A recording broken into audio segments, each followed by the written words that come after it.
وہ بھی جس جگہ پہ ہم رہتے ہیں وہ بھی کہیں نہ کہیں ہمارے رشتے دار کے ہی برابر ہیں، تو اس جگہ پہ آپ اپنے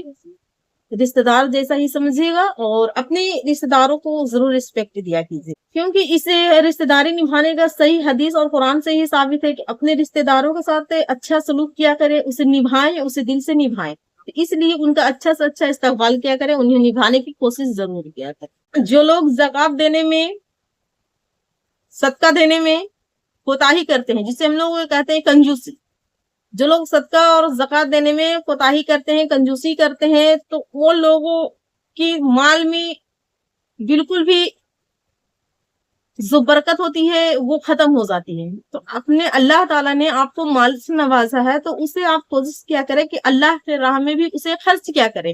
اللہ کے راہ میں بھی اسے خرچ کرنے سے ہماری مال میں بڑھوتری ہوتی ہے، ہماری رزق میں برکت ہوتی ہے، ہماری کامیابیاں میں بھی برکت ہوتی ہے۔ تو اس لیے صدقہ دینے سے کبھی بھی پیچھے نہ ہٹا کریں، آپ کی جتنی حیثیت ہے اپنی حیثیت کے مطابق صدقہ ضرور ادا کیا کریں، ٹھیک ہے، ٹائم ٹائم سے آپ صدقہ ضرور دیا کریں۔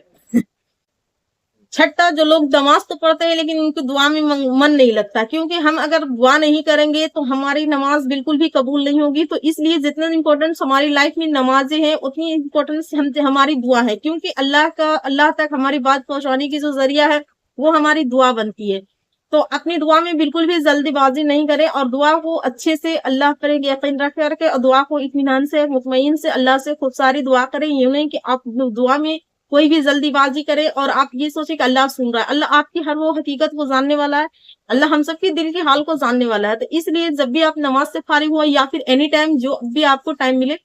آپ دعا میں اس طریقہ سے مشغول ہوں، کیونکہ جیسے کہ یہ دعا ہر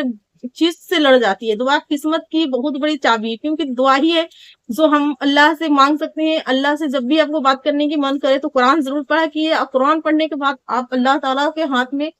اللہ تعالیٰ کے آگے اپنے ہاتھوں کو اٹھا کر کے ڈھیر ساری اللہ تعالیٰ سے دعا کیا کریں، کیونکہ اللہ تعالیٰ کی تعریف جو بیان کرتا ہے، اللہ تعالیٰ کی جو جس بندے نے تعریف بیان کیا، اللہ تعالیٰ سے جس نے امید رکھی، اللہ تعالیٰ اسے نا امید کبھی نہیں کرتا ہے اپنے رزق سے۔ تو مومن کی چاہیے، بندوں کو چاہیے کہ جیسا بھی سچویشن آئے، جو بھی میرے ساتھ پریشانی ہو، لیکن ہم اپنے دعا کو یعنی اللہ کے لیے ٹائم ضرور نکالیں گے، کیونکہ ہر سچویشن اللہ کے ہاتھ میں ہے، انسان کے پاس کچھ بھی نہیں ہے، تو اللہ سے ہی مانگنا چاہیے، اللہ سے ہی ہر تعلقات رکھنی چاہیے ہر ایک مومن کو، کیونکہ ہم اللہ کے بندے ہیں اور ایک دن اللہ کے پاس ہمیں جانا ہے اور اپنے اعمال کا حساب ہر حال میں دینا ہے۔ اس لیے دعا ضرور کیا کرے، دعا اپنی زندگی میں شامل کیا کرے، جو بھی جیسا بھی اللہ کا شکر بالکل بھی کرے، یوں نہیں کہ آپ اللہ کا شکر ادا کرنا بالکل بھول جائے، آپ جس بھی حالات میں ہیں اللہ کا شکر ادا کریں، کیونکہ اللہ تعالیٰ نے جس نے اللہ پہ صحیح شکر کیا اور صبر کیا، اللہ اس کے ساتھ ہے، ٹھیک ہے، اس چیز کو آپ لوگ خاص کر کے خیال رکھیے گا اور دعا دل سے کیا کیجیے۔ اور استغفار کی کثرت تو ہر روز ہر دن مومن کو کم سے کم ڈے میں 100 مرتبہ کرنی چاہیے، ٹھیک ہے، چاہے آپ سونے سے پہلے کر لیں یا پھر دن میں کسی ایک ٹائم آپ پہ روٹین بنا لیں کہ اس ٹائم پہ ہمیں اتنے ٹائم میں اس چیز کو ہمیں ورد کرنی ہے، ہمیں پڑھنی ہے۔ تو جب کوئی بندہ کسی کام کے لیے ارادہ کرتا ہے تو انشاءاللہ تعالیٰ اسے، اگر اس کی ارادہ مضبوط ہوتی ہے، ارادہ پکا ہوتا ہے، اس کی جائز مقصد ہوتی ہے، تو انشاءاللہ تعالیٰ وقت پر اس کے لیے اسے ٹائم ٹھیک مل جاتا ہے۔ تو اپنے دل میں ضرور اس چیز کا ارادہ کیا کرے کہ مجھے کام تو سب دن کا ہے، انسان تو بیزی ایری ٹائم ہے، لیکن اللہ تعالیٰ کے لیے بھی ہمیں کچھ ٹائم نکالنا چاہیے، کیونکہ مرنے کے بعد مومن اکیلا جائے گا اور اس کے ساتھ اس کا ایمان جائے گا، اور جو ہم نے کیا ہے وہ ہمارے ساتھ ہمارا عمل جائے گا۔